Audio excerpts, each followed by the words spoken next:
Ok. Voilà. Je vais donc faire un bref appel dans un premier temps.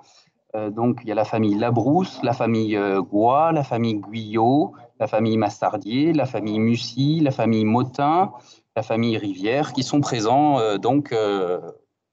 ce soir pour l'AG. Et je vais donc vous partager le diaporama de l'AG. Alors, Massardier, je suis là au titre du CNPA. D'accord, très bien. D'accord. Voilà. Et, Madame Goy, je suis là au titre du département, moi. D'accord. Voilà, donc dans ce cas-là, la présentation va commencer. Donc, si c'est tout bon pour vous. Et donc, on va laisser la parole donc, à la présidente et à la directrice. Bonsoir à tous. Je vous remercie d'être toutes et tous présents ce soir à distance et également pour assister à notre assemblée générale. Nous allons rendre compte de l'année qui vient de s'écouler.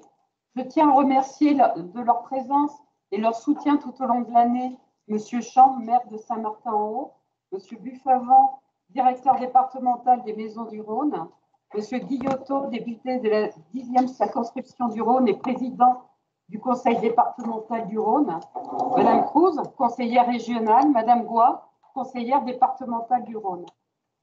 Cette année a été une année particulière pour toutes et tous, en décision et en action. Nous commencerons notre assemblée générale qui clôturera cette année 2018-2019. Outre son caractère officiel et obligatoire, elle permet de rendre compte du chemin parcouru et de vous présenter les objectifs de l'année suivante. Nous allons retracer bien sûr les temps forts et constructifs de l'année écoulée, mais aussi l'engagement de notre équipe, des administrateurs et des collaborateurs qui ont permis de conduire à la réussite de nos jeunes. Nous nous attacherons surtout à comprendre comment notre association familiale rend possible la dynamique de notre territoire, l'épanouissement, la réussite de nos jeunes et le partage de nos valeurs au sein de la maison familiale, celle d'une école innovante pour réussir autrement le futur de nos jeunes de demain.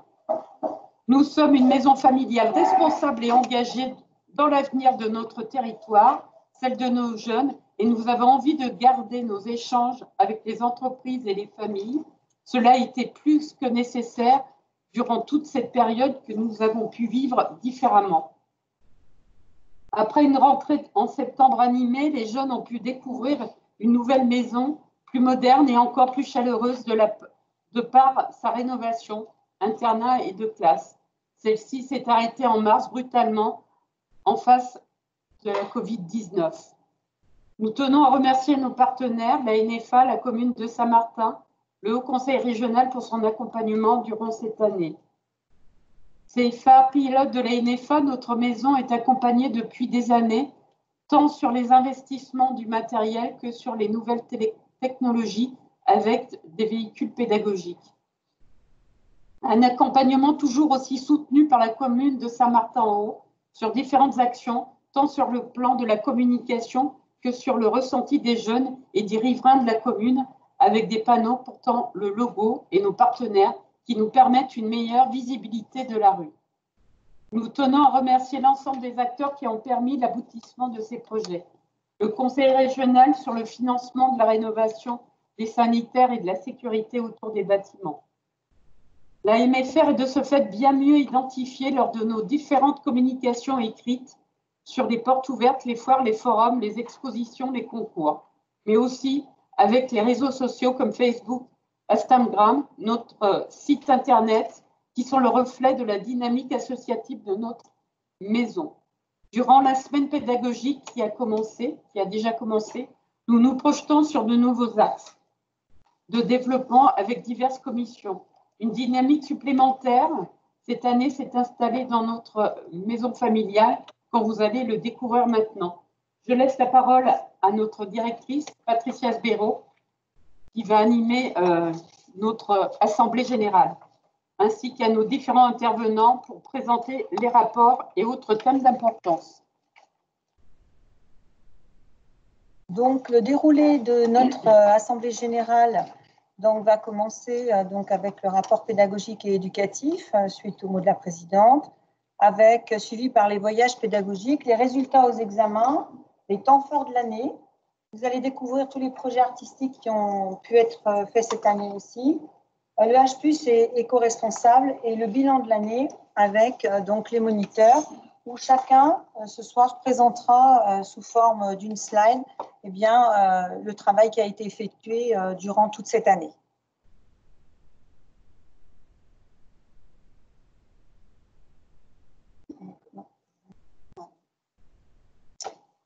Donc, tout d'abord, le rapport pédagogique et éducatif. Donc, nous avons participé cette année à différentes manifestations.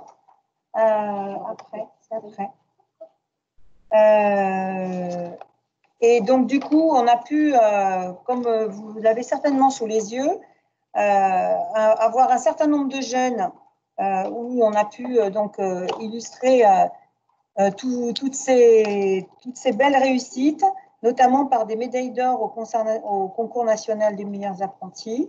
Donc, il y a eu Evan Raymond, donc, qui était en maintenance des matériels d'espace vert. Il y a Anthony de Carvalho qui a été médaille d'or. Est-ce que tout le monde a reçu le document qu'on vous a envoyé par mail? Non. Vous ne l'avez pas reçu? On n'a reçu que la convocation. Oui, oui, aussi. Bizarre, parce qu'on a envoyé ce matin. Est-ce qu'il y avait des problèmes avec les messageries? Alors, en fait, on vous avait envoyé un petit dossier qui regroupe en fait l'ensemble des médaillés. Donc, on a eu bien sûr des médaillés d'or, des médaillés d'argent qui ont fait des meilleurs apprentis de France aussi, donc en auto, en agri et en espace vert. Parc jardin, espace vert. Concernant les voyages pédagogiques et culturels, donc avec les bacs 2, donc dans le domaine auto et engin, donc dans un but tout à fait pédagogique, ils ont pu aller donc en Italie sur l'année 2019, où là ils ont visité le musée Ferrari à Modène, avec un constructeur aussi, aller voir un constructeur Pagani à proximité, Ducati, et puis les bacs 2 agri ont pu visiter aussi Sam Deutz. Donc, c'est dommage parce qu'on vous avait mis plein de photos. Du coup, on vous le renverra avec la messagerie MFR. Parce qu'on a quelques petits soucis avec l'Union. Là, ils ont décidé de changer de messagerie et du coup, ça nous a… Ah, d'accord. Moi, j'ai reçu en tout cas. Vous avez reçu? Ah, bah voilà, parce qu'il y avait un lien normalement à cliquer. Donc, oui, mais il y a beaucoup de choses sur l'année 2019, en fait, 2018-2019. Et on avait les photos de cette année, oui. Voilà, tout à fait. Je l'ai reçu aussi. Bon, ben super. Donc, comme ça, ça nous permet de suivre un petit peu ce qu'on est en train de dire. Port Baccarès, donc, on a des jeunes des CAP1 auto et agri aussi qui ont pu apprécier donc, Port Baccarès. Là, c'était plus avec du sport à avec l'UCPA. Et puis, bien évidemment, ils ont pu aussi découvrir la forteresse de Sals, donc tout à fait dans un but aussi pédagogique. Les résultats aux examens, cette année, nous avons 92,6% sur la totalité sur 2019, 100% donc en DIMA, puisque c'était la dernière année où nous avions ce dispositif d'initiation au métier de l'apprentissage. Donc, ce sont de très jeunes, en fait, qui, pendant un an, vont découvrir différents métiers. Et donc, maintenant, nous ne les avons plus, mais en 2019, ils étaient là. On a eu 100% de réussite. Et puis, les CAP et les mentions complémentaires, 94,2% et 89,8% en réussite au bac. Donc, la remise de diplôme, c'est toujours une soirée intense pour nous parce qu'elle est forte en émotion, parce que notre objectif, c'est que nos jeunes réussissent. Et c'est vrai que quand les jeunes viennent chercher leur diplôme, on a toujours un petit pincement pour leur donner, parce que c'est vrai qu'on est bien content, en tout cas que chaque année, c'est vraiment une fête à la maison familiale. Et ils sont vraiment à l'honneur.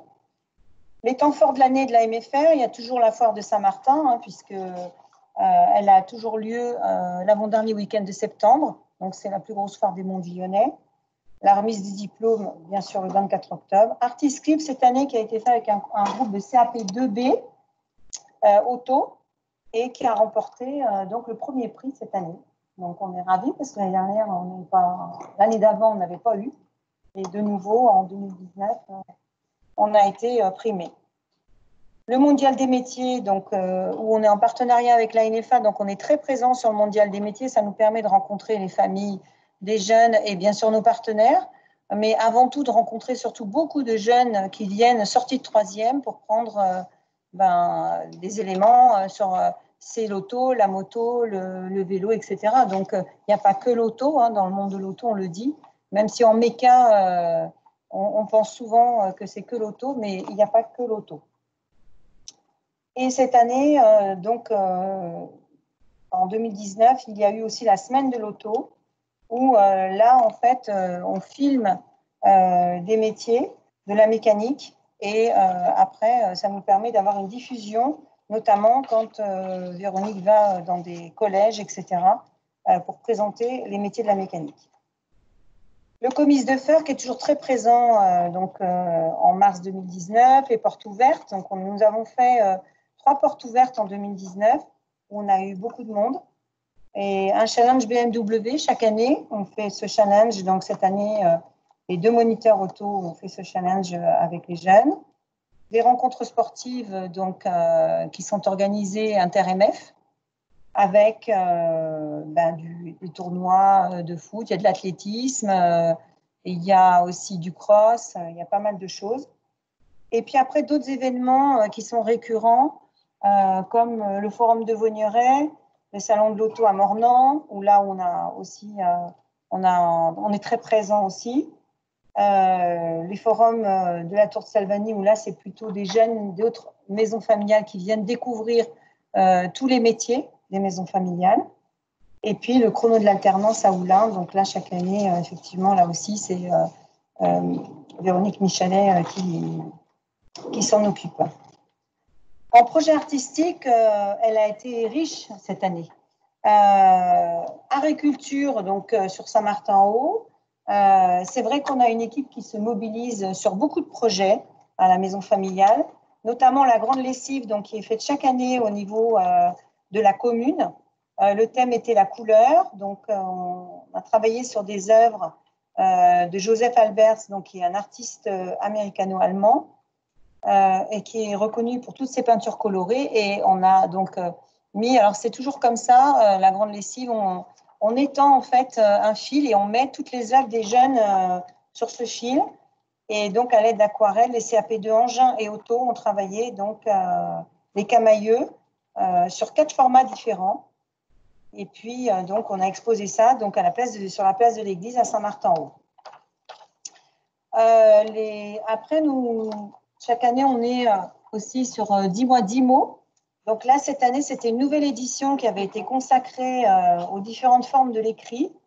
Donc, en fait, 10 mois 10 mots, c'est toujours parti sur toutes les formes, en fait.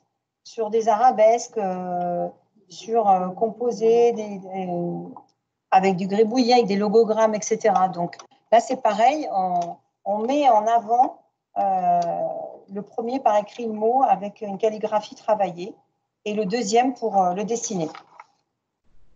La Cité du Design, donc là, c'est une sortie que les bacs 2 engins et les bacs 3 auto sont allés donc, à la découverte de la Biennale de design et donc avec une accompagnatrice.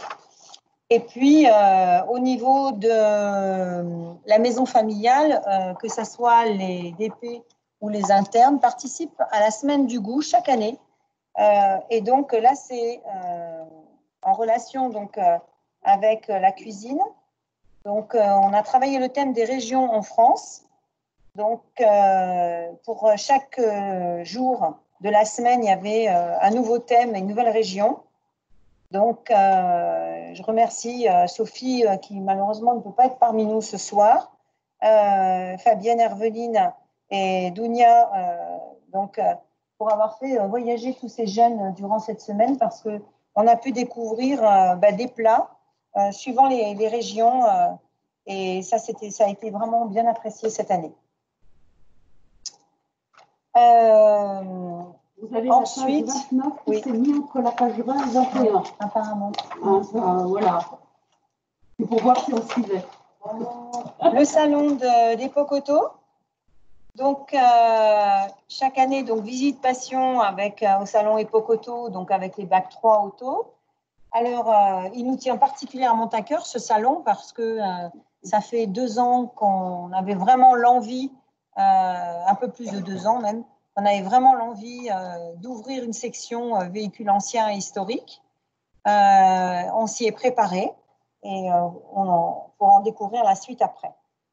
La Biennale d'art contemporain, donc la 15e Biennale d'art contemporain à Lyon, toujours dans un cadre de projet Découverte Région, avec le passeur de culture. Donc les 2 classes de Bac 3 Engins ont pu bénéficier à la fois d'une intervenante culturelle qui est venue présenter un abécédaire de l'art contemporain à la maison familiale, dans le but de préparer cette visite de cette journée guidée donc, sur le site des usines de Fagor à Gerland et au musée d'art contemporain de la Cité internationale.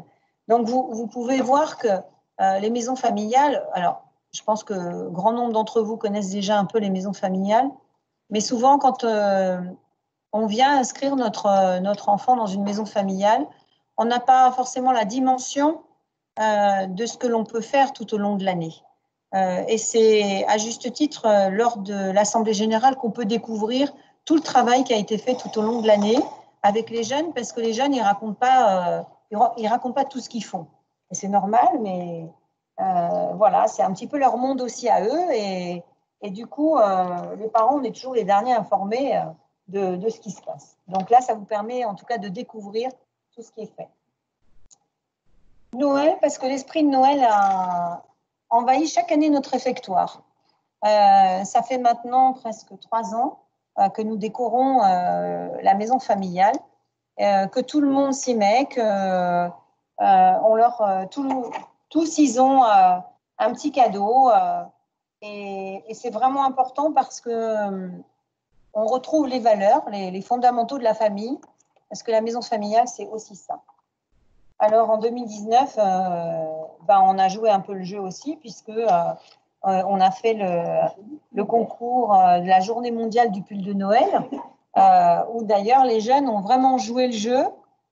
Et si vous avez été sur Facebook ou Instagram, ou même sur notre site internet, eh bien, vous pouvez retrouver toutes les photos de ce que l'on y a fait. Un petit point qui est vraiment aussi, je dirais, important, c'est le H+. Donc là, je laisserai le soin tout à l'heure à Herveline de pouvoir vous expliquer un petit peu ce qu'est le H+, et à Bénédicte aussi, qui est référente relais, et sur l'éco-responsabilité, puisque nous sommes un établissement éco-responsable, avec un programme qui a débuté en 2012 et qui continue chaque année, donc, où l'on fait une frise et où on explique un petit peu tout ce que l'on fait. Alors, ça passe du tri. Alors, il y a beaucoup de tri qui est effectué déjà chez nous, dans les ateliers, au niveau de la cuisine, encore plus aujourd'hui avec la Covid-19.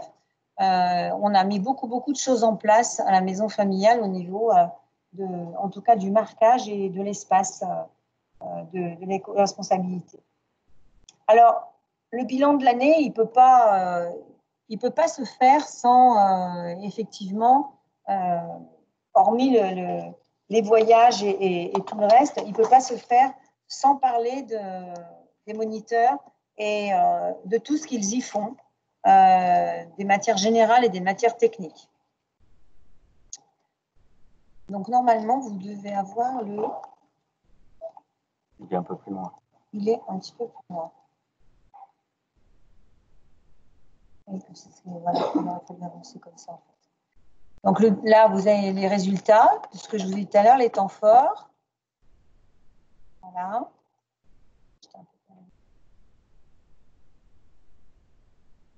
Donc là, vous découvrez tous les projets artistiques dont je vous ai parlé.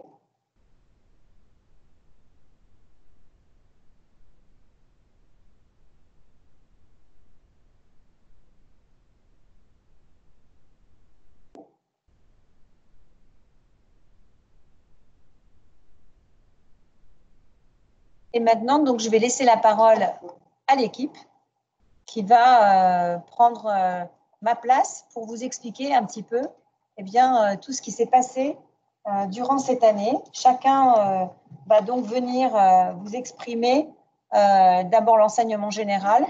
Et puis, si vous avez des questions, si vous souhaitez réagir, ou poser des questions au moniteur, vous avez la possibilité de pouvoir le faire simplement en actionnant votre petit micro que vous avez devant vous. Donc, la première personne qui va venir donc présenter son domaine, c'est Herveline.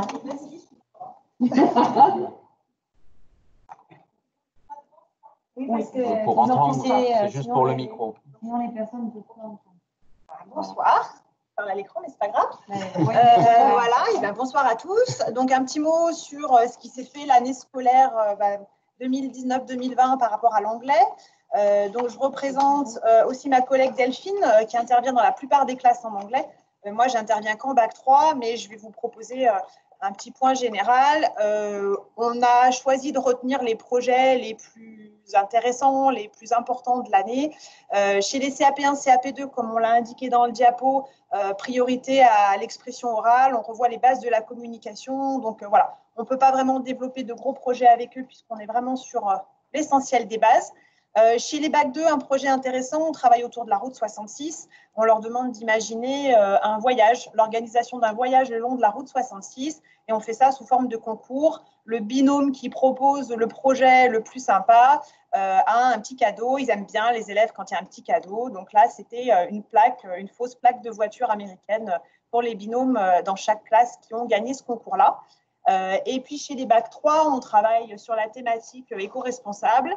On travaille en cours dans un premier temps, et puis dans 2 classes, on a fait une vidéo, des binômes qui ont fait des vidéos de sensibilisation sur l'environnement. Pareil, une petite récompense éco-responsable. Chaque binôme qui a fait la meilleure vidéo a eu une bouteille réutilisable avec le logo de l'AMF pour éviter qu'ils achètent des bouteilles d'eau en plastique qu'ils jettent sans arrêt.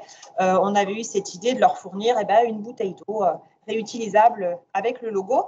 Et une autre classe de bac 3 avait fait des affiches sur les bons gestes au quotidien. Voilà, dans les projets les plus marquants, bac 2, bac 3. On a mis un petit mot sur l'enseignement à distance. Pour l'anglais, pour notre part, ça s'est plutôt bien passé dans l'ensemble. Un bon taux de retour des travaux envoyés. On a été obligé forcément de revoir nos supports puisqu'on ne pouvait pas envoyer les supports qu'on distribue en cours habituellement, qui sont tout en anglais. Et je pense qu'il y aurait eu des élèves qui se seraient sentis très seuls face à des supports tout en anglais. On a fait beaucoup de quiz, beaucoup de travail sur des vidéos et ça s'est plutôt bien passé. Voilà. Et la grosse déception de cette année, ça a été la déception des bac 2 qui devaient partir en mobilité au mois de septembre en Irlande. Et du coup, du fait du Covid, malheureusement, le voyage en Irlande est annulé. Donc, ça a été leur grosse déception pour cette année. Voilà pour l'anglais. Merci. Donc, la PSE, donc, qui va être présentée par Cyril. Et puis, Carole. Non,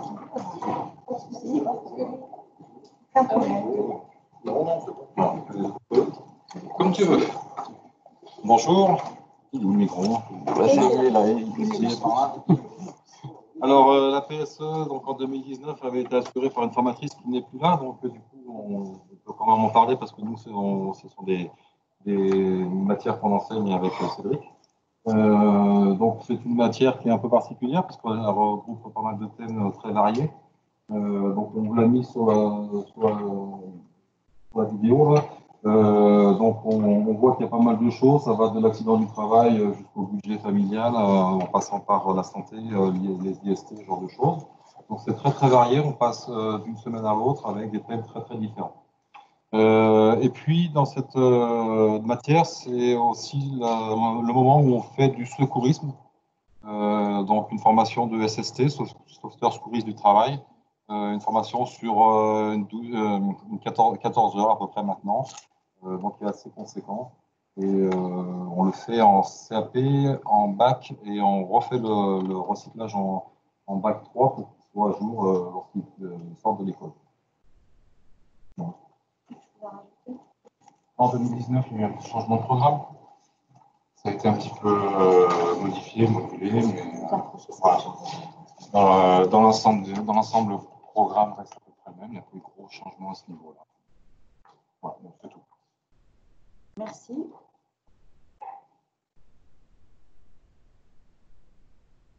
Et bien voilà. Cyril enchaîne. C'est Cyril qui enchaîne avec le PS. Bonjour. Formateur en EPS aussi. Là, c'est moi qui m'en suis occupé en 2019. Donc, j'ai toutes les classes, CAP, bac. Et donc, selon les classes, on avait des sports différents. On a la chance d'avoir des équipements de la commune qui nous aident beaucoup par rapport à ça, que ce soit les stades, le gymnase, boulodrome. Donc, on peut quand même faire pas mal de sport à Saint-Martin. Encore une fois, selon le niveau, on faisait des sports différents. J'essaye de faire en sorte que les CAP ne fassent pas la même chose que les bacs, parce que si par exemple un jeune aime bien le volley et qu'il en fait 4 ans, bah, c'est bien, mais s'il n'aime pas, bah, au bout d'un moment, c'est beaucoup moins drôle. Donc j'essaie de varier un petit peu ces différentes activités. Et puis donc j'ai noté, on a trois rencontres sportives chaque année, le cross, le foot et l'athlétisme, et donc on participe à tous. Voilà. Merci, c'est Très bien, merci. Non, je pense.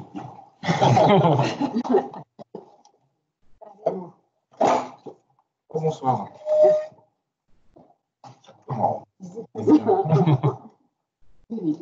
Histoire, géographie, éducation morale et civique et expression. Alors, même si Carole n'était pas là, elle a été quand même recrutée en 2019. Donc, l'équipe a été renforcée par sa venue. Elle a été approchée et recrutée en 2019. Donc, voilà, on a trouvé, avec Carole aussi, une bonne stabilité et puis une bonne coopération. Donc, ça suit son cours. Le bateau navigue bien. Il navigue bien par rapport aussi aux nouveaux programmes qui ont été mis en place pour les premières années de CAP et premières années de bac 1. Depuis la rentrée 2019, les programmes sont en train de changer pour le mieux, parce que ça s'uniformise. Ce qui était un petit peu regrettable auparavant, c'est que entre les CAP et les bacs, les programmes étaient assez différents.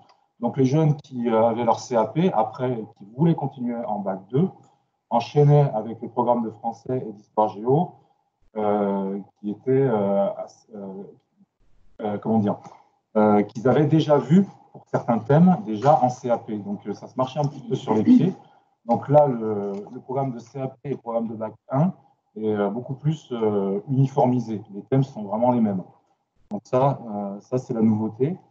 Et ça va continuer. Hein. L'an prochain, c'est les bac 2 qui vont avoir un programme différent. Et puis ensuite, ce sera les bac 3, avec des modalités d'évaluation qui sont différentes aussi, qu'on doit aussi appréhender, apprivoiser. En ce qui concerne 2019, il y a eu, c'est pas noté sur le diapo, mais il y a eu aussi un événement marquant, c'était Parole de Poilu, c'est-à-dire qu'on a un groupe de musiciens qui est venu et qui a accompagné la lecture de textes, de lettres de soldats de la Grande Guerre, la guerre 14-18, textes qui étaient lus par des élèves de la maison familiale. Donc ça a donné lieu à une veillée en 2019, à une belle soirée. Vous pouvez peut-être en parler un peu de ce que vous avez fait avec les jeunes sur les lettres. Pareil. Les lettres. On a choisi des lettres qui ont été écrites par des soldats et qui ont été rassemblées dans un recueil qui s'appelle Parole de Poilu. C'est très bien, il faut le lire. Très bien, il faut le lire. Très bien, il faut le lire, Voilà. Je répète. Et ils ont tous choisi un texte et puis ils ont quelques jours pour le répéter un peu parce que le stress aidant, c'est pas toujours évident. Mais voilà, c'était très bien. Oui, fort sympathique. Et il y avait d'autres projets en cours qui ont été annulés. On en parlera. Ça, on a peu de chance. Voilà. Et puis, il y a eu l'enseignement à distance qui a révélé et amplifié certaines difficultés pour les élèves, parce que pour nos matières comme pour les autres, le face-à-face nous a manqué. C'est techniquement l'histoire, géographie et le français, ça peut être aussi très compliqué. Donc ça a creuser certains écarts. Donc, on attend le retour des jeunes pour refaire le point et puis pour voir un petit peu comment on redresser un petit peu tout ça. Voilà. Est-ce que vous avez des réactions par rapport à des questions à poser?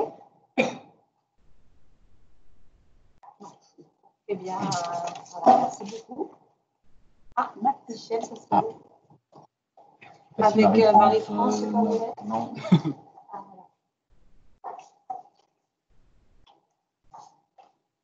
Donc, mathématiques, sciences, des matières complexes et pointues qui leur posent très souvent des soucis. On ne peut pas dire qu'ils arrivent en maths avec un grand sourire.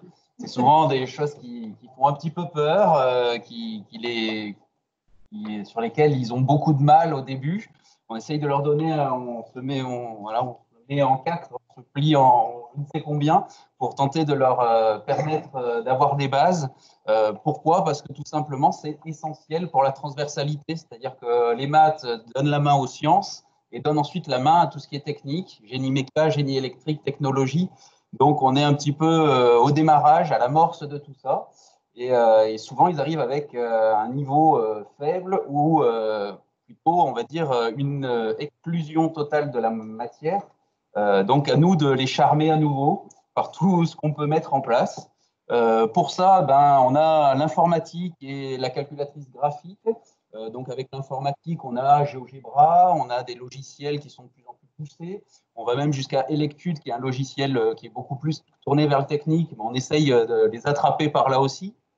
On demande aussi de la programmation depuis peu, avec du Scratch, avec du Python par la suite qui va arriver.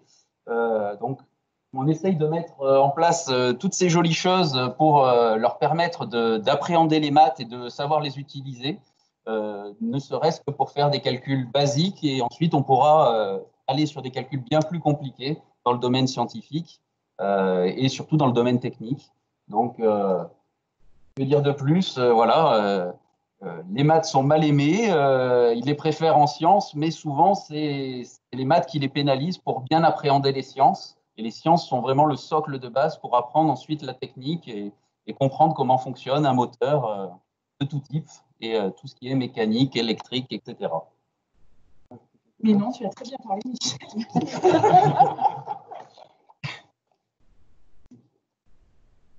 Donc, j'enchaîne sur l'informatique. Denis, tu peux venir avec moi. On supporte ça. Alors, l'informatique, c'est ce qui a été mis au goût du jour. Ça, c'était très présent dans notre maison depuis longtemps. On a toujours mis un accent en avant et c'est vrai qu'on a toujours demandé, que le conseil d'administration nous a toujours beaucoup soutenus de façon à ce qu'on soit au top là-dessus. Le confinement nous a donné raison, donc on est la solution du confinement. On avait la structure sur place qui était au top. On a su mettre en place des choses en ligne qui sont avérées être au top pour ceux qui ont participé et qui ont su les exploiter. On a fait en sorte qu'un maximum puisse atteindre ces différentes technologies.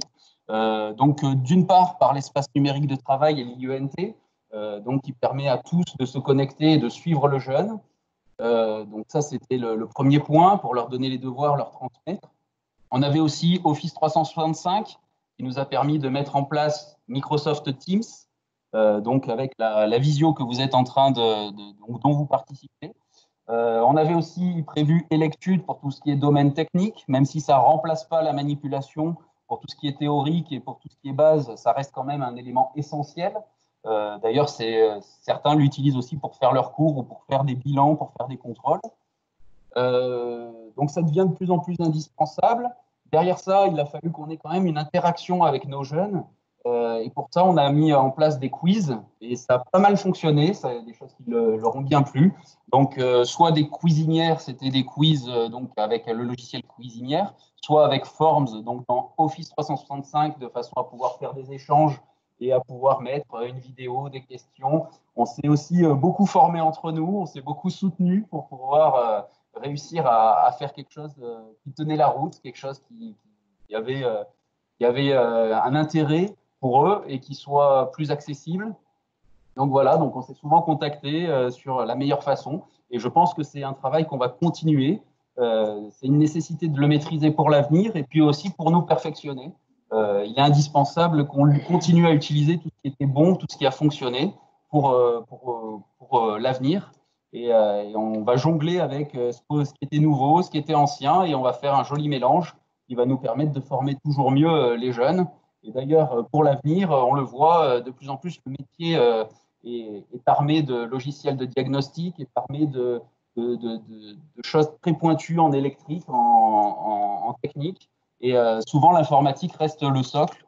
Donc, avec Yodoc, Goodman Diagnostic, j'en oublie certainement de nombreux. Mais voilà, il y a vraiment tout un panel à développer, aussi bien que pour les jeunes que pour les professionnels. Donc, on est là-dedans et on essaye de se tenir au courant, de se former, de s'équiper pour pouvoir les former au mieux. Mais c'est un challenge de tous les jours et le métier évolue tellement vite qu'il faut bien faire attention à tout ça. Donc, on court toujours après le temps. D'ailleurs, c'est aussi une des options, c'est que l'informatique, c'est génial, mais c'est aussi ça demande beaucoup de temps et c'est énergivore aussi. Lorsqu'on fait un diaporama et qu'on le visionne en quelques secondes, il y a tout le travail qui a été fait derrière, qui est monstrueux parfois, de classer les bons documents, d'envoyer les bons documents, de pouvoir joindre les jeunes correctement, de façon à ce qu'ils aient le bon socle. Et je pense qu'il ne faut pas désespérer. Quand il y en a un qui ne marche pas, on va le reprendre et ça marchera d'autant mieux. Et que du coup, on va tous s'améliorer et tous progresser en même temps. Par rapport à ça, il y a aussi un projet qui a été mené en 2019 où la NFA nous a doté de tablettes tactiles pour pouvoir travailler avec les jeunes. Donc, ça va dans la continuité de ce que disait Michel. Ces tablettes nous ont permis de pouvoir aussi garantir cette formation à distance. Donc, c'est vrai que c'est bien. Voilà. Enchaînons. Le PRAP. Donc Nicolas et Corentin.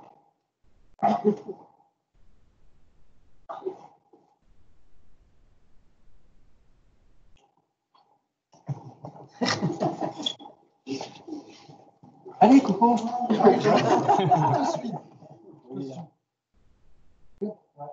Donc, moi, l'année dernière, j'ai formé 16 jeunes en CAP au niveau du PRAP. Donc, je rappelle que le PRAP, c'est la prévention des risques liés aux activités physiques. Donc, c'est une formation qui dure 14 heures, voilà, avec un petit peu de théorie et puis quelques jeux et pas mal de pratiques au niveau des gestes et postures, quoi. Toi, Coco, tu as fait du CQP. Et moi, j'ai formé 7 CQP entièrement et j'ai commencé à former 24 CAP2, mais on n'a pas pu finir donc à cause du Covid. Selon ceux qui restent, on finira l'année prochaine, probablement. Et moi, bon, c'est un petit peu cette année, parce que c'était début 2020, on va dire. J'ai réussi quand même à faire 17 jeunes en bac 3, en juin. Voilà. Donc, notre objectif, c'est quand même, au fil du temps, d'essayer de former tous nos jeunes. Pour l'instant, on n'y est pas encore. Ça serait peut-être bien d'expliquer pourquoi on forme au PRAP. On y travaille quand même. Dans les entreprises. Alors, le PRAP, voilà. En fait, au niveau des référentiels, c'est rentré dans le cadre aussi, quoi. On a l'obligation maintenant de former tous nos jeunes au PRAP. Ça fait partie du référentiel pour les examens au niveau professionnel. Plus il y a de personnes qui sont averties, plus on a de chances d'arriver à éviter les accidents. Eh bien, merci. Merci. Eh bien, Herveline et Bénédicte, vont revenir.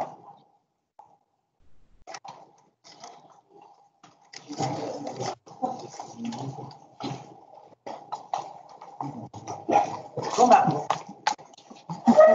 me revoilà, je change de casquette. Donc, moi, je suis référente H+, à la maison familiale depuis 2012. J'ai été formée, on est rentré dans la démarche en 2013. Et Bénédicte, l'année dernière, voilà, qui est référente relais et qui est venue m'aider au vu du nombre de jeunes qui sont à suivre. Un tout petit rappel, s'il y a parmi vous des personnes qui ne savent pas trop ce qu'est la démarche H+, C'est une démarche qui a été initiée il y a une dizaine d'années par la région Rhône-Alpes au départ. Et en fait, globalement, les établissements de formation qui choisissent de signer la charte H+, s'engagent à améliorer l'accueil des jeunes en situation de handicap qui sont en formation. Voilà, selon différents axes, différents critères.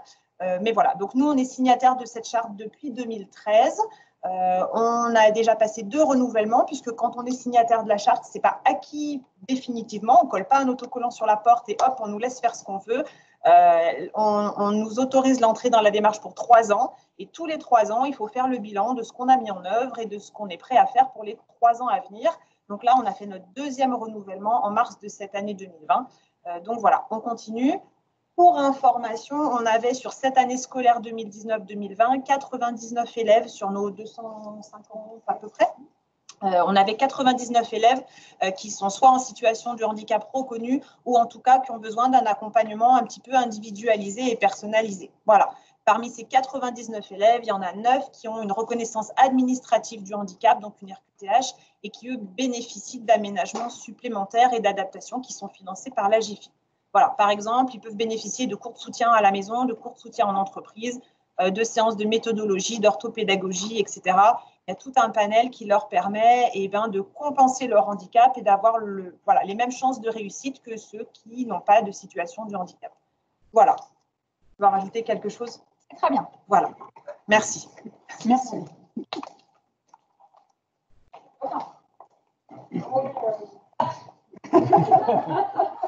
Le retour. Je reviens. On rechange de casquette. On va parler voiture. Un tout petit mot sur l'aide au permis de conduire qui existe donc depuis janvier 2019.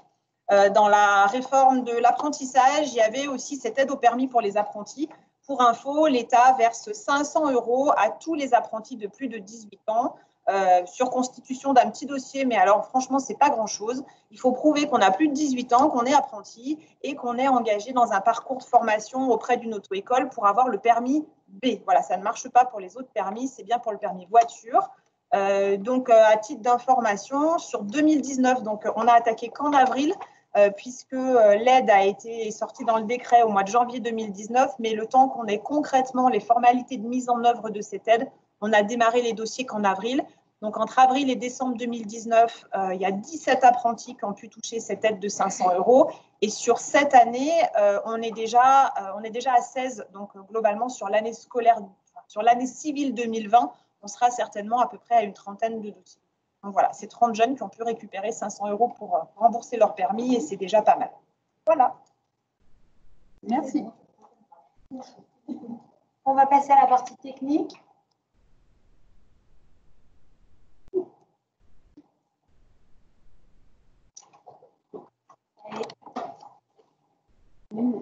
Là, tous les autos.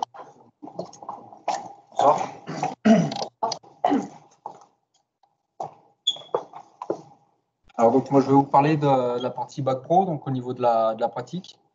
On avait commencé donc avec des groupes relativement intéressés, très demandeurs et vraiment volontaires, donc jusqu'au Covid bien sûr. Après ça a été quand même un petit peu compliqué de pouvoir remplacer l'atelier par le virtuel. Donc je me suis principalement appuyé sur le logiciel Electude, donc, dont a parlé Michel tout à l'heure, qui est un logiciel de e-learning. Donc, vous avez plusieurs modules, on va dire du débutant jusqu'à l'expert. Et on a remplacé donc, globalement l'atelier par ces modules-là sur des thèmes très précis. Notamment sur les terminales où, dans le logiciel, il y a une partie diagnostique qui est très réelle puisqu'on utilise exactement les mêmes outils, que ce soit les oscilloscopes, les multimètres et les outils diag qu'on a chez nous à l'atelier. Donc, il y a une multitude de pannes. Donc, il y a eu un gros engouement, même un peu trop au début, puisque je leur avais donné une consigne d'à peu près un diag tous les 2 ou 3 jours. Il y en a qui en ont fait 4 ou 5 les premiers temps. Puis bon, ça s'est vite essoufflé, malheureusement. Mais on va dire, dans l'ensemble, tout le monde a bien joué le jeu et puis ils ont pu acquérir les compétences demandées pour la fin du bac. Voilà. J'ai mis mes cartes toujours pour les bacs. Moi, je me suis beaucoup appuyé sur le Teams pour la partie confinement et autour, voilà, en faisant faire des vidéos, des choses comme ça, voilà, pour cette partie-là. sur 2019. Même retour que Cédric, des groupes c'est hétérogènes, mais quand même motivés dans l'ensemble sur la partie technique, globalement. Donc moi, je vais vous parler plutôt sur la partie techno. Donc, j'ai pas mal réalisé sur tout ce qui est quiz, un cours à distance et puis surtout lien vidéo, les explications. Heureusement, on arrive à trouver des bonnes vidéos pour les explications. Et pour tout ce qui est mention complémentaire, alors eux, c'est plus sur les parties diagnostic et contrôle. Donc, il a fallu un peu faire la lecture de schéma et aussi des vidéos. Bon. Et donc, moi, ce sera la partie CAP et mention complémentaire. Donc, CAP mention complémentaire, globalement, sur 2019, on n'a pas eu de soucis particuliers, ça s'est bien passé.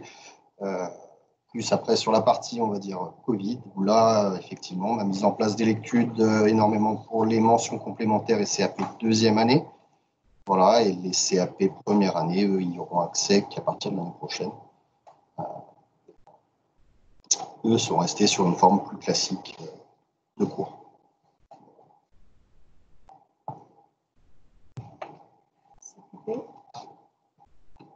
Oui. Voilà, donc pour les CQP, pareil, ils ont été aussi très demandeurs pour l'utilisation des lectudes. C'est un outil qu'ils apprécient énormément. Donc, un petit peu comme au niveau des bacs, il y a pas mal de TP qui ont été lancés à ce niveau-là. Et puis, même chose pour les cours théoriques, avec un petit peu d'appui sur des schémas électriques. On en a profité pour faire, on va dire, des choses un peu plus avancées. Et donc, même chose, ils ont bien joué le jeu, ils étaient ravis. Et pour ma part, pour les CQP, ça a été un peu plus compliqué, puisque faire de la gestion à distance, ce n'est pas forcément évident. Donc, des exercices essentiellement de chiffrage et de chiffrage. Voilà. Mais la partie cours également à distance, mais pas trop d'électudes, puisque ça ne correspond pas à la forme de ma matière. Est-ce qu'il y a des questions? On entend peut-être.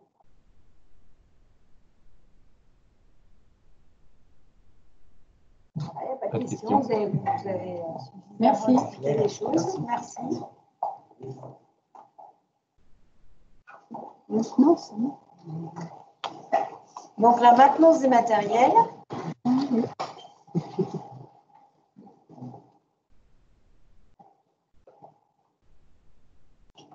Rien. On est fou. Alors, technologie dans la maintenance des matériels avec l'analyse. Alors, dans l'ensemble, on a plutôt une bonne ambiance de travail.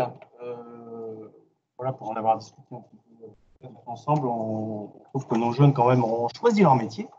Et donc, c'est plutôt sympa. Ça se passe plutôt bien en salle de cours. Alors, ce qu'ils préfèrent, c'est quand même l'atelier. Voilà.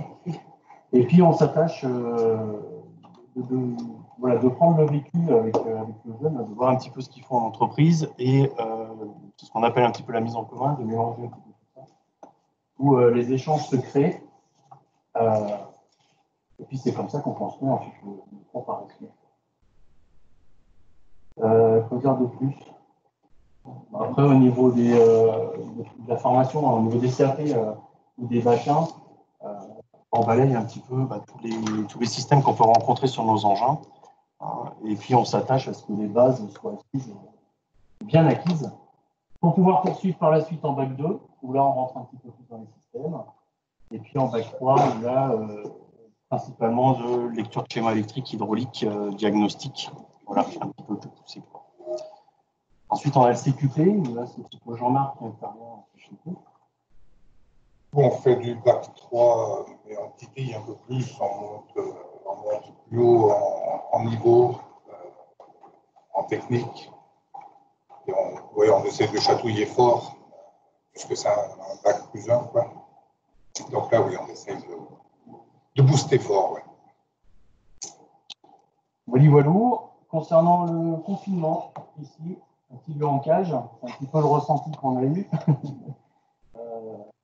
Voilà, bon, après, on a utilisé les outils un petit peu numériques au niveau du Teams, Visio, Cuisinière, voilà, quoi, Forms, On leur a fait construire aussi des maquettes dans certains groupes pour essayer un petit peu d'agrémenter, de faire ça autrement. Des vidéos dans d'autres groupes aussi pour faire, entre guillemets, des pseudo-expériences, mais rendre ça un peu plus vivant. Voilà un petit peu ce qu'on pouvait dire pour... Sur 2019 aussi, les bacs 3 engins sont partis donc, au mois d'avril. C'est la session qui a terminé en 2019 au salon de la BOMA. Voyage technique, projet qui a été monté avec eux, les jeunes ont très bien mené. Puis voilà. Merci. Vous n'avez pas des questions? Merci. Merci.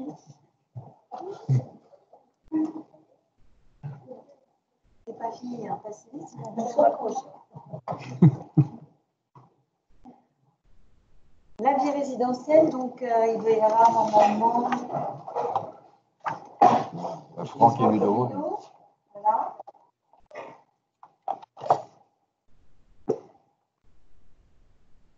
Bonjour.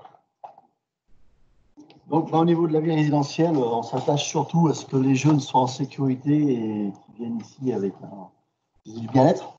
Bon, la priorité, c'est surtout la sécurité. Et puis ensuite, donc, en termes d'animation, eh bien, on leur propose différentes choses. Il faut qu'ils soient force aussi de... On leur propose, mais aussi, il faut que ça vienne un petit peu d'eux, donc qu'ils soient force de proposition. On a des choses au niveau de, donc aussi bien en animation en interne, donc dans la maison familiale, sur différents horaires, en veillée, et ensuite à l'extérieur. Des sorties cinéma, karting, promenade, c'est tout marqué sur le diaporama. Laser game, des visites solons, des matchs de foot. La Port Boulogne l'an dernier? Oui. Voilà, vous avez, l'année d'avant 2019. Oui, 2019. Alors, notre autre événement marquant, en particulier fin d'année, c'est la Et voilà, oui. Oui, mais c'était pas tellement. L'autre événement marquant, c'était l'enlèvement des téléphones portables le soir, parce qu'ils n'y avait pas avant. Donc ça, c'était quelque chose de particulier pour eux, parce qu'ils n'étaient pas habitués à avoir moins de souplesse le soir à l'internat. Du coup, il y a eu quand même que quelques personnes qui étaient un peu réfractaires à l'enlèvement des téléphones portables, et qui nous en donnaient 1, 2, voire 3. Pour le bien-être, pour le Et puis, comme à l'accoutumée, les sorties au ciné, les sorties hommage de foot, les Ariens, les Franck, et ainsi de suite. Et les top cases. Et oui, l'atelier top case qu'on a fait, il y a eu un bilan un peu mitigé parce qu'il est dur d'intéresser les jeunes sur une période assez longue. Il faudrait que ça dure en tout 3 semaines, un mois maximum. Et canaliser leur attention sur 3-4 mois, c'est assez compliqué.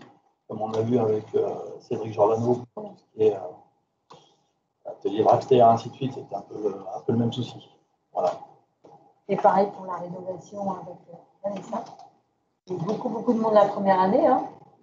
Et puis l'année dernière, il y a eu un petit peu moins de monde sur la rénovation des cuirs. Voilà, donc au niveau des événements marquants, aussi le Covid, j'espère que cette année, on a tout épuisé cette année. Donc normalement, l'année prochaine, on devrait repartir sur une bonne base. Ah, c'est à souhaiter. Voilà. Pas de questions non plus? Merci beaucoup. Merci, bonne soirée. Donc là, nous allons passer au rapport financier donc avec notre trésorier, donc Monsieur Stéphane Raymond, qui va nous donner donc les comptes résultats, la présentation du bilan et la présentation du budget prévisionnel dans 2020. Monsieur Messaline est absent ce soir parce qu'il est ailleurs, mais c'est notre présidente qui prendra donc la suite par rapport à cela. Je vais donc laisser la parole à Monsieur Stéphane Raymond. Bonsoir à toutes et tous. Je vais essayer d'être le plus succinct possible et de ne pas vous noyer sous trop de chiffres. Je vais essayer d'aller à l'essentiel. Ce qu'il faut se rappeler, c'est que l'exercice 2019 devait être un exercice d'année charnière sur ce qu'était le démarrage de la taxe, le démarrage de la réforme de l'apprentissage. Et on avait quelques zones d'ombre. Est-ce que vous entendez?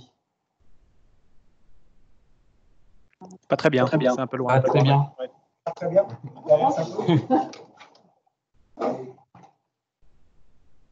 Si tu t'approches, en fait, on n'entend pas. Que vous m'entendez mieux? Je crois que oui. Beaucoup mieux. Allez, on continue alors. Donc, j'étais en train de dire que l'année 2019 était une année charnière, parce que c'était le démarrage de la réforme de l'apprentissage, en tout cas les prémices de la réforme de l'apprentissage. On avait beaucoup de zones d'ombre à ce sujet. Et comme je le fais habituellement quand je fais mon rapport financier, j'essaie de me remémorer l'ensemble des faits marquants qu'on a pu avoir sur l'année 2019 et qui auraient pu avoir un impact positif ou négatif sur le compte de résultats. Et là, j'en ai listé 5 pour l'année 2019. D'abord, des points positifs, que sont le maintien des effectifs à la rentrée 2019. Et je tiens à souligner le travail formidable qui a été fait ces dernières années, puisqu'en l'espace de 2 ans, à peine plus de 2 ans, les effectifs des jeunes ont augmenté de 15%. Donc forcément, on a un niveau maintenant qui est relativement élevé. Et au plus on a de jeunes, au mieux c'est en termes de subventions. Normalement, ça suit. Ce n'était pas forcément le cas en 2019, je vais y venir tout à l'heure. Le développement de la formation continue, ça fait aussi partie des choses qui permettent d'avoir des revenus complémentaires et de donner une autre image de la maison familiale à l'extérieur. Dans des points un peu moins positifs, on a la baisse de la taxe d'apprentissage et des subventions, et qui n'ont pas été compensées, notamment les subventions par les OPCO, les opérateurs de compétences, liés à la réforme de l'apprentissage. On s'attendait un peu plus sur l'exercice 2019, ça n'a pas été forcément le cas.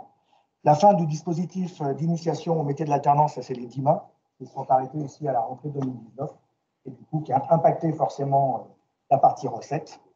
Et puis Ludovic l'évoquait tout à l'heure avec un peu de sourire. Moi, ça m'a moins fait rigoler, la puce de lit, parce que forcément, on a eu un impact financier qui n'était pas neutre, puisqu'il a fallu remplacer l'ensemble des matelas. En plus, on en a eu 2, comme le dit notre présidente. 2 épisodes, j'aurais dû mettre un S, qui a raison. Plus la désinfection, enfin, ça a coûté au barreau une quinzaine de milliers d'euros, qui n'étaient pas prévus dans le budget. Concernant la partie bilan, je vais vous donner simplement 3 points sur le bilan. Le premier, c'est le niveau de fonds propres de l'association qui reste élevé. On a presque 930 000 euros de fonds propres. Néanmoins, ces fonds propres s'étiolent d'année en année, et encore plus cette année compte tenu du résultat fortement négatif que je vous présenterai tout à l'heure. Donc forcément, les fonds propres s'amenuisent, même s'ils restent d'un relatif bon niveau. Quant aux investissements, on a continué à investir malgré tout. Ça s'est élevé à 92 000 euros grosso modo l'année dernière. La plus grosse partie a été financée par la NFA, et c'était essentiellement du matériel pédagogique et ou un peu de matériel de transport également, mais plus pour la partie pédagogique. Quant à l'endettement, il a fortement augmenté l'année dernière, en 2019, pas parce qu'on a fait plus d'emprunts, on a continué à amortir et à rembourser nos emprunts, mais on a un poste fournisseur qui a augmenté de façon très importante sur l'année 2019 et qui est à ce jour entièrement résorbé. Donc les comptes que je vous présenterai pour l'année 2020 seront meilleurs, notamment sur ce point-là.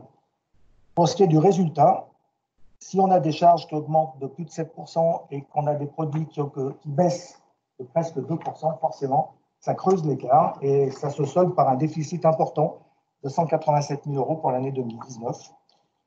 Si on regarde un peu plus dans le détail et sans rentrer trop dans le détail justement des chiffres, j'en ai noté quelques-uns malgré tout qui sont importants. C'est une petite hausse des pensions malgré tout, parce qu'on a un peu plus de jeunes en effectif, donc forcément les pensions augmentent un peu. Parallèlement à ça, on a des locations, puisque la partie location était en légère baisse en 2019.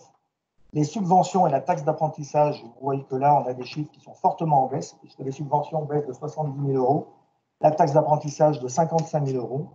Et malgré les OPCO qui sont venus compenser pour 35 000 euros ces baisses-là, le déficit s'est forcément creusé.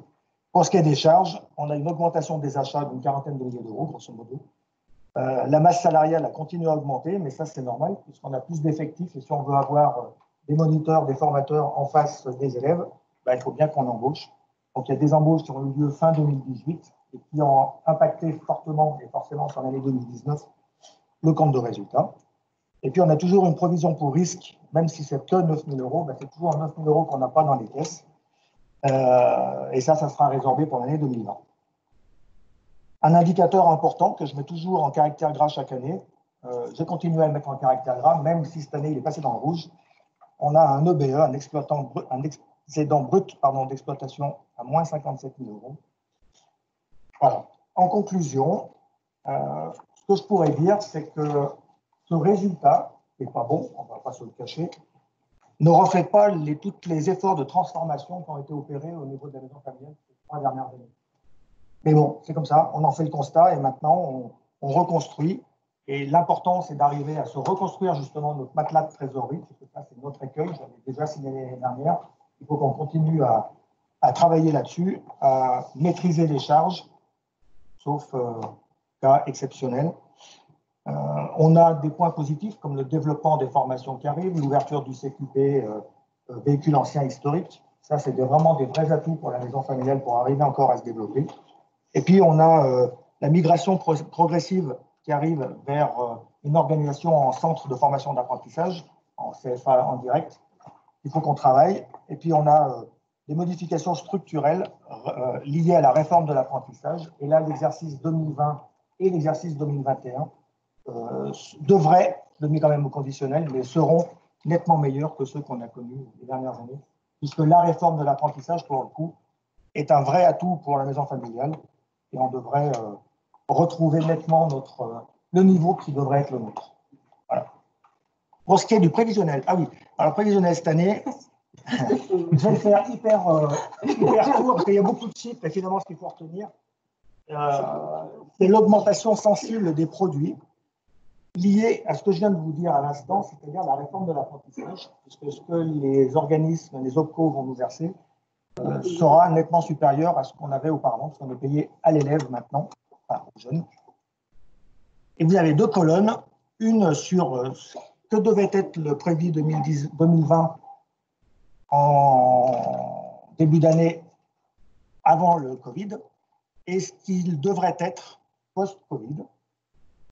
Donc on a mis les deux en parallèle, puisque finalement le Covid va avoir des impacts, on va avoir une baisse sensible liée je vais y arriver. Non, les recettes aux pensions, je vais y arriver, parce que les pensions baissent forcément sensiblement, parce qu'on n'a pas eu de jeunes, que les parents versent pour les pensions, mais ils ne les versent pas, en tout cas on va les rembourser, c'est fait, voilà.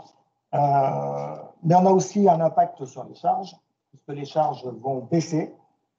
2 axes principaux là-dessus, sur la baisse des charges, c'est la nourriture, forcément, puisque pas de jeunes, pas de nourriture. Donc, c'est un poste qui va baisser, grosso modo, d'après nos estimations, aux environs de 60 000 €. Et on a un impact aussi lié au chômage partiel, voilà, où il y a une baisse sensible des charges liées au personnel. On avait grosso modo un tiers des effectifs qui étaient en chômage partiel. Voilà, donc on devrait avoir un résultat positif pour l'exercice 2020, entre 70 et 80 000 € si je veux faire la balance entre ce que ça aurait dû être et ce que ce serait avec, malheureusement, l'épisode du Covid, de la Covid. Il paraît qu'il faut dire la Covid. Oui, c'est ça. Voilà, merci de votre attention. Est-ce que vous avez des questions? Oui,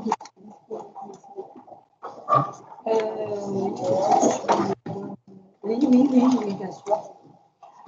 Le commissaire aux comptes n'étant pas présent, je vais vous lire son rapport qu'il nous a remis. À l'Assemblée générale, en notre qualité de commissaire aux comptes de votre association, nous vous présentons notre rapport sur les conventions réglementées. Il nous appartient de vous communiquer sur la base des informations qui nous ont été données les caractéristiques et modalités essentielles des conventions dont nous avons été avisés et que nous aurions découvertes à l'occasion de notre mission sans avoir à nous prononcer sur leur utilité et leur bien fondé, ni à rechercher l'existence d'autres conventions. Il vous appartient, selon les termes de l'article R 612-6 du Code de commerce, d'apprécier l'intérêt qui s'attachait à la conclusion de ces conventions en vue de leur approbation. Nous avons mis en œuvre les diligences que nous avons estimées nécessaires au regard de la doctrine professionnelle de la Compagnie nationale des commissaires aux comptes relative à cette mission. Nous vous informons qu'il nous a été donné avis d'aucune convention passée au cours de l'exercice écoulé à soumettre à l'approbation de l'organe délibérant en l'application des dispositions L612-5 du commerce. Voilà, ça c'est le rapport spécial du commissaire. Et il y a tout un lias dont je ne vais pas lire. Mais bon, voilà.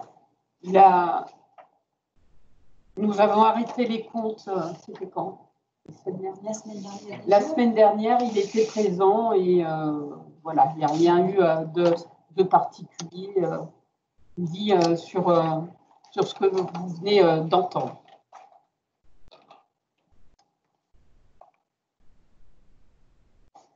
Eh bien, on va rappeler les fondamentaux de la maison familiale. C'est facile. Donc, il y a 6 commissions qui composent la maison familiale, l'animation et la communication, où là, on est plutôt chargé de l'organisation des événements, donc tout ce qui est festif, hein, donc comme Noël, comme tout ce que vous avez pu découvrir ce soir. L'aspect formation, où là, eh bien, effectivement, on va discuter ensemble des formations que l'on pourrait éventuellement ouvrir et des plans de formation aussi pour les personnes. L'aspect bâtiment, donc là, c'est plus sur les évolutions, sur les travaux à réaliser, etc. Et puis, une commission finance, où là, on se réunit régulièrement avec des membres du bureau et notamment le trésorier. On va se réunir un petit peu plus cette année parce que c'est un souhait que nous avons eu aussi, parce que la maison grossit de plus en plus et qu'il faut qu'on soit plus attentif aussi, sachant que nous allons devenir CFA à part entière. On ne sera plus antenne de CFA, mais CFA, et donc avec des obligations financières un peu plus importantes. L'éducation et médiation, donc la commission médiation se réunit vraiment quand les jeunes sont en difficulté, soit parce qu'il y a une aggravation de leur formation, ou simplement ça peut être sur l'aspect comportemental aussi, avant d'arriver à des extrêmes. Donc on se réunit avant d'arriver à un conseil de discipline. Cette commission, elle est surtout là pour comprendre et éventuellement orienter les jeunes. La prévention santé, sécurité au travail, donc c'est sur l'amélioration des conditions de travail des salariés et des apprentis, bien évidemment. Et puis, c'est aussi faire de la diffusion de bonnes pratiques, comme on a fait avec Corentin et Nicolas tout à l'heure sur le PRAP. Voilà. Je vais laisser la parole de nouveau à notre présidente qui va rappeler un petit peu les règles au niveau d'un conseil d'administration. Alors, tout parent qui est adhérent, qui a son jeune qui est en maison familiale, donc ici à Saint-Martin en haut, peut devenir administrateur et donc participer au conseil d'administration. Le conseil d'administration permet de prendre les décisions, on va dire, politiques pour la maison, comme par exemple l'ouverture des formations. Nous l'avons validé en conseil d'administration. Les évolutions au sein, je ne sais pas moi, de la vie résidentielle, etc., nous prenons au sein du conseil d'administration. Donc, c'est vraiment, plus on est, on va dire, au sein du conseil d'administration, plus c'est intéressant, plus on débat et la parole est libre et nous pouvons ainsi échanger et chacun s'exprime et peut participer activement. Alors, vous pouvez dès maintenant me dire « Oui, je veux faire partir du conseil d'administration », ça serait très bien. Ou si vous voulez venir à un premier conseil d'administration qu'on fera début septembre, après la rentrée, début septembre, vous pouvez. Et puis, comme ça, vous verrez ce que c'est qu'un conseil d'administration. Et puis, vous pourrez ainsi, dans la future Assemblée générale en 2021, être administrateur. Donc, les élections, quand on est administrateur, on l'est pour 3 années. Comme cette année, il y a Nathalie Daval qui est membre par an sortant et donc on va procéder à son élection. Il y a Alain aussi. Voilà, on l'a pas mis. Je ne sais pas. Non. On me fâche. Et donc, Alain Grand, qui est venu durant l'année 2019, qui a vu ce que c'était qu'un conseil d'administration. Et donc, c'est lors de cette assemblée générale qui va donc devenir administrateur et droit de vote officiel. Donc, voilà. Est-ce que l'un d'entre vous veut être administrateur dès maintenant? Non. OK. On vous invitera, on invitera tous les parents au niveau du conseil d'administration. Comment faisons-nous pour le vote? Avec les petites mains. Avec les petites mains. Non, mais déjà, élection du... Ah oui, pardon, la boîte. La boîte. La boîte. La boîte? Et où est la boîte? Ah, je ne sais pas où est la boîte.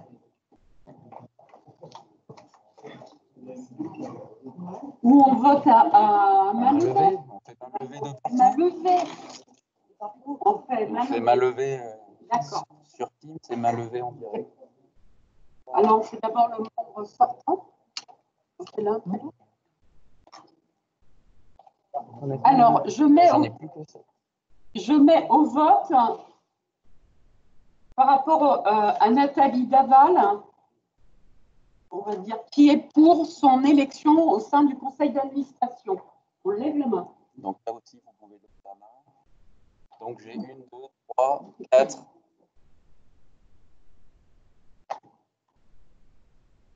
Combien? 4 mains levées sur 7, mais après, je ne sais pas si les 3 autres sont encore là. Si moi, j'ai pas la main qui a. Je ne suis pas sûr d'avoir un droit de vote au niveau du site. D'accord, très bien, oui. On comprend. Par rapport à Alain Grand, qui est pour son élection au sein du conseil d'administration. Donc, soit vous laissez la main, soit vous l'enlevez. Donc, levez la main à nouveau.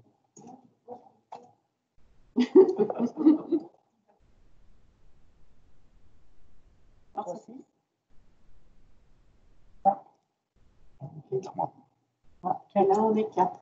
4 et 4, 8. Bien, on est constant.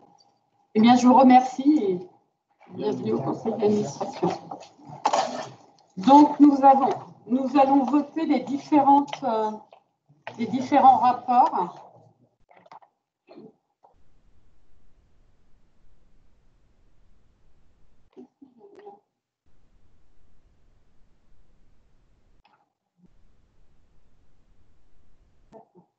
Alors, la première...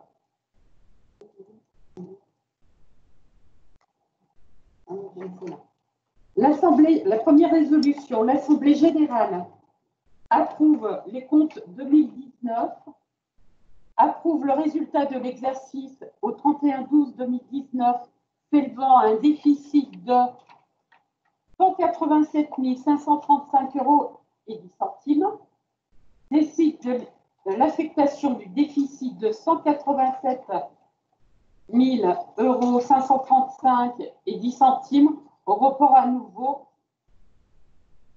de 213 342 € et 31 centimes au 31/12/2019. Alors, qui est pour? Vous pouvez également. 1, 2. J'ai 2 votes.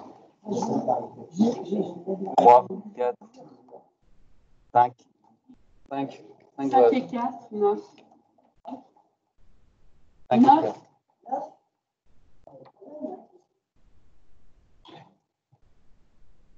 Alors,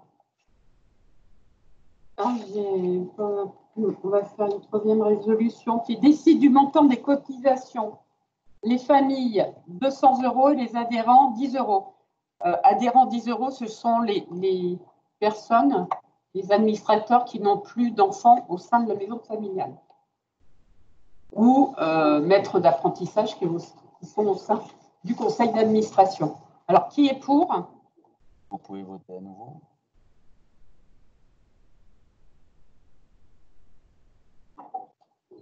4 cette fois-ci. 5. 5. 9.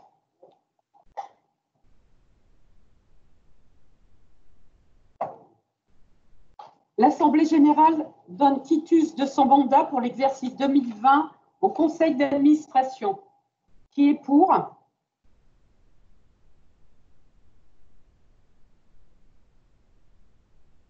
J'ai 3, 4, 5. 9. Liliane? 9. L'Assemblée générale adopte le budget prévisionnel 2020 dont le résultat serait de 81 000 euros.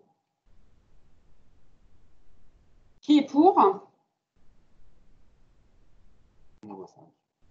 9.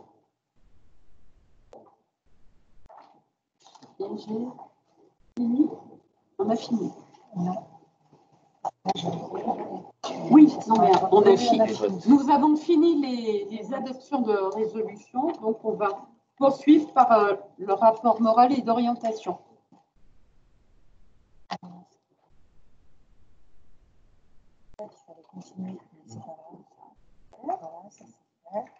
Voilà, encore. C'est pas grave. Après, c'est bon. Donc, le rapport moral et d'orientation, nous terminerons donc cette assemblée par les projets donc 2020-2021 tournés vers notre avenir maintenant, puisque 2020 pour nous a déjà un petit peu commencé, mais on va regarder la rentrée. Donc, développement de la filière engin, on va continuer à développer donc la formation en technicien maintenance de matériel agricole, en trouvant des partenaires qui vont pouvoir effectivement ramener des machines qui soient susceptibles de pouvoir aller plus loin au niveau de la technologie, parce que c'est ce qui nous manque aujourd'hui. On va continuer le projet Dragster donc, avec Cédric Giordano, que vous avez vu tout à l'heure avec les bacs. Le CQP véhicule historique donc, ouvre en octobre 2020. Pour nous, c'est un beau challenge. La concrétisation aussi de 2 années de travail pour trouver des partenaires, des jeunes, surtout de trouver des entreprises parce qu'il n'y a pas beaucoup d'entreprises en France qui font du véhicule ancien. Et nous avons eu le privilège d'être choisis sur la région du Rhône, puisque en Rhône-Alpes, nous sommes le seul établissement à avoir un CQP véhicule historique. Donc, et on en est ravis. Donc, tout est installé pour accueillir les jeunes. Et nous avons été donc audités la semaine dernière. Et donc, ça s'est très, très bien passé. La certification MFR Calliope, donc là, je vais demander à notre coordinatrice de venir nous rejoindre, d'expliquer un petit peu le parcours de la certification, puisque c'est important, le travail qui a déjà été, qui a commencé déjà. Je vais laisser donc Élise vous expliquer un petit peu ce travail. Donc, les normes Calliope RSO vont être obligatoires à partir de janvier 2021. Donc, on est obligé tous les établissements scolaires sont obligés de le faire. Donc, on a réalisé une commission qualité. Donc, on a déjà réalisé 3 réunions pour faire un peu le point d'où c'est qu'on en était. On a suivi les réunions départementales et régionales avec Patricia. On a commencé à regrouper tous les documents preuves. C'est le premier travail à faire.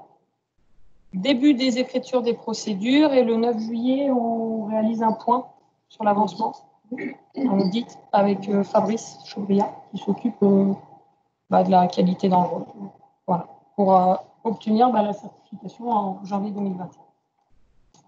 Donc, cette certification, elle est nécessaire et elle est très importante puisque en tant que CFA, nous sommes imposés aussi d'une certification. Et pour nous, elle est vraiment très importante. L'amélioration de notre accompagnement, merci, l'amélioration de notre accompagnement avec les familles, bien évidemment, tous les jours, tout évolue, etc. Et nous, on se fait fort, et notamment pendant la période du Covid, eh bien, effectivement, vous avez pu découvrir tout à l'heure tout l'aspect numérique et informatique qu'il a fallu mettre en place et très rapidement pour que nos jeunes puissent continuer à apprendre et dans de bonnes conditions. Et on va continuer donc, puisque nous allons garder cette partie numérique et notamment pour les familles, puisque vous allez pouvoir suivre les résultats de vos enfants et continuer, et notamment aussi pour les maîtres d'apprentissage, accéder aussi à beaucoup de choses qui n'étaient pas forcément d'actualité aujourd'hui. Les chefs-d'œuvre, donc avec les classes de CAP1, CAP2 et Bac 2, je vais peut-être vous laisser expliquer ce qu'est le chef-d'œuvre, Herveline, puisque vous êtes avec Sophie sur le chef-d'œuvre. Bah, écoutez, c'est comme vous voulez. Non, mais je vais faire court.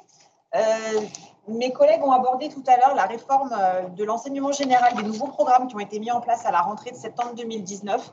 Le chef-d'œuvre, il en fait partie. C'était quelque chose qu'on connaissait plus dans ce qui était lié aux compagnons, notamment les compagnons du Tour de France, qui à la fin de leur Tour de France faisaient une pièce maîtresse, un chef-d'œuvre. Eh bien, ils ont gardé ce nom-là et voilà, l'Éducation nationale a intégré ça dans ses programmes. L'idée, c'est que chaque élève de la voie professionnelle va devoir, pour l'obtention de son diplôme, réaliser un chef-d'œuvre. Voilà, donc ça compte pour l'examen. C'est un petit coefficient, mais qui est indexé sur une matière professionnelle. Voilà, les élèves, donc, tout au long des 2 ans, vont petit à petit, pas à pas, construire un chef-d'œuvre qui fait intervenir différents formateurs, différentes matières, et qui donnera lieu à un oral à la fin de la 2e année de CAP, qui sera noté et donc qui comptera pour l'examen. Voilà, l'oral compte la moitié de la note et le chef-d'œuvre en lui-même compte l'autre moitié.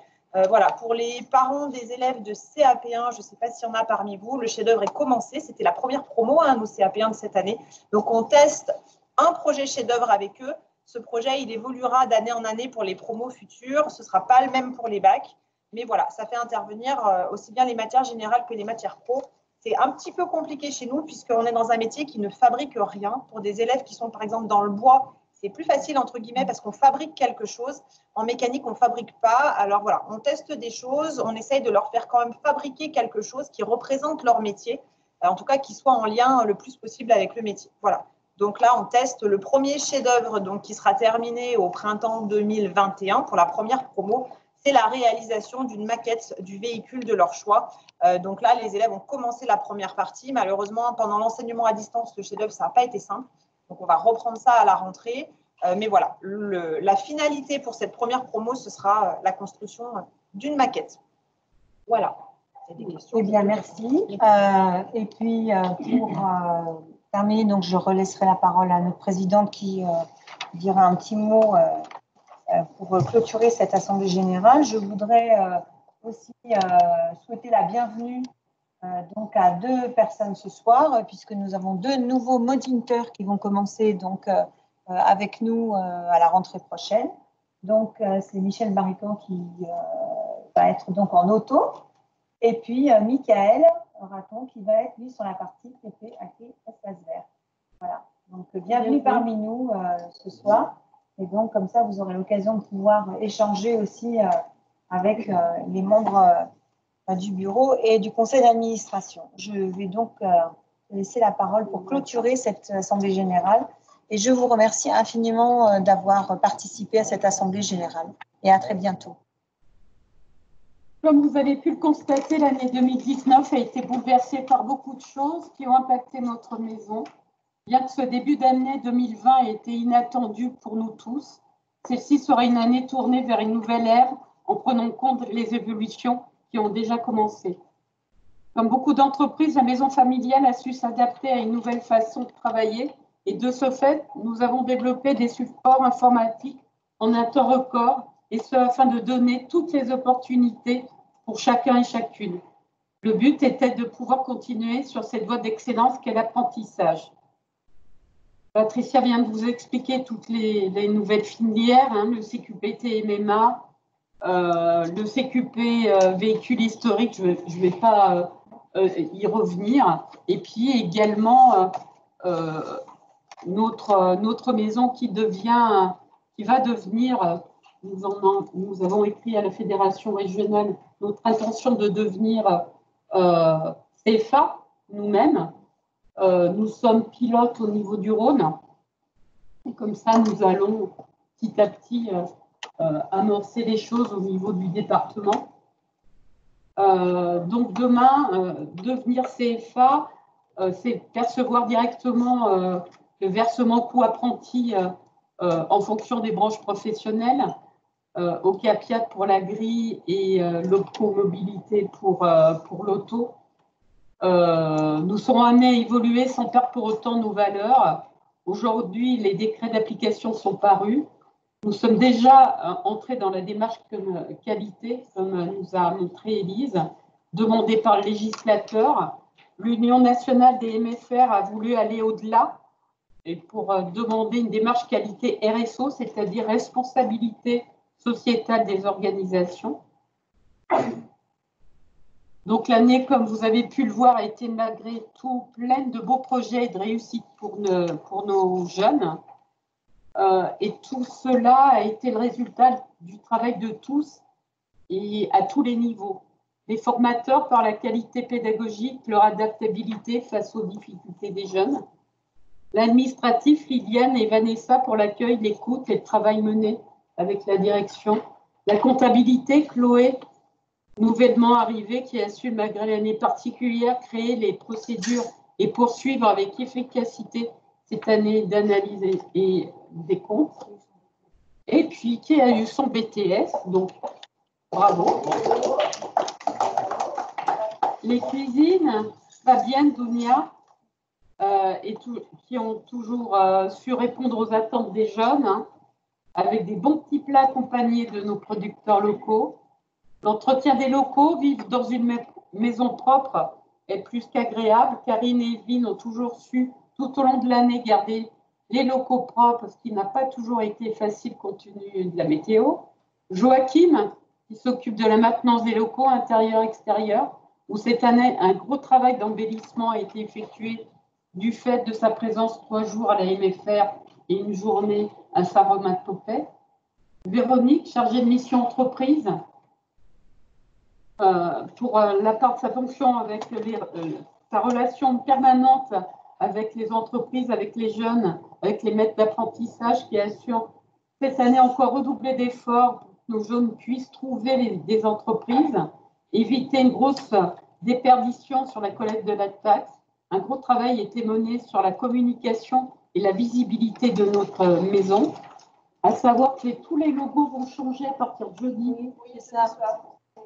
L'Union nationale change les logos et va changer de slogan. Réussir autrement, ça va être autre chose. On ne sait pas encore quoi, mais ça va changer.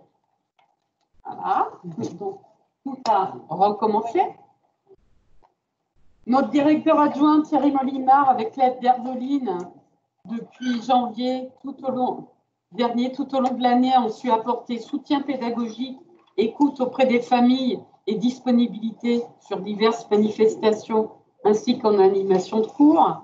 Nos animateurs veilleurs de nuit, Ludovic et Franck, qui durant toute l'année ont su prendre en charge les jeunes en situation parfois délicate du fait de leurs compétences en tant que pompiers volontaires, ont su encadrer nos jeunes lors d'activités comme la patinoire, les matchs de foot, Lyon ou à Saint-Étienne, les matchs de basket avec l'Asvel, paintball, laser game, karting, etc. Patricia, la directrice, ça fait maintenant 4 ans que Madame Perrault est à la tête de la MFR, au-delà du travail de qualité qui a permis une dynamique positive au sein de la MFR avec le développement de formation, l'augmentation du nombre d'élèves. Je voudrais mettre en lumière notre binôme directrice-présidente. C'est un binôme essentiel. Notre entente est primordiale pour notre maison. Bien sûr, nous ne sommes pas toujours d'accord, mais nous sommes franches l'une envers l'autre. Nous discutons de tout. L'une comme l'autre, nous avons comme préoccupation nos jeunes et leur réussite, et nous avons beaucoup de respect l'une pour l'autre. Je la remercie de son engagement quotidien auprès de nos jeunes, des familles, de l'équipe et du territoire. Je remercie également les administrateurs pour leur présence, le travail que nous faisons ensemble. Et je vous dis à tous un grand merci au nom de nos jeunes. Merci encore à tout le monde.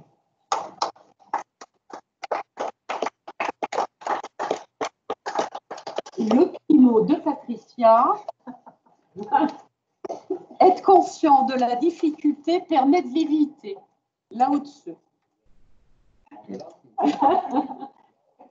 Donc voilà, merci beaucoup à tous et à tous de notre travail. Et merci aux participants. C'est une première d'avoir fait cette visio. Et on recommencera pour les années précédentes. Mais vous ratez la chose importante qui est le moment de convivialité. Donc la prochaine fois, vous viendrez en direct et vous pourrez boire un petit peu verre avec nous et manger aussi avec nous. Et ça sera avec plaisir. Voilà. Ah, là vous commencez déjà, c'est bien. Merci pour votre organisation en tout cas. Bonne Merci soirée. beaucoup. Merci. Et à très bientôt. Bonne soirée. Au revoir.